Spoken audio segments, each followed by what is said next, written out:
Hi guys, today I'm gonna show you how to install Miracast Connect wireless display on your PC. And yeah, let's move on, let's show you how to do it.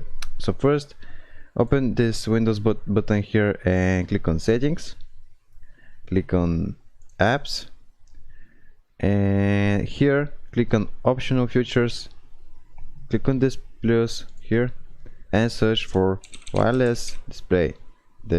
Check it off and click on Install. And now wait till it's installing, and when it's done, as you can see, it's installing quickly.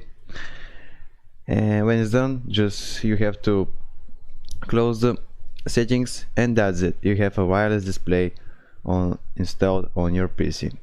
As you can see, now installed.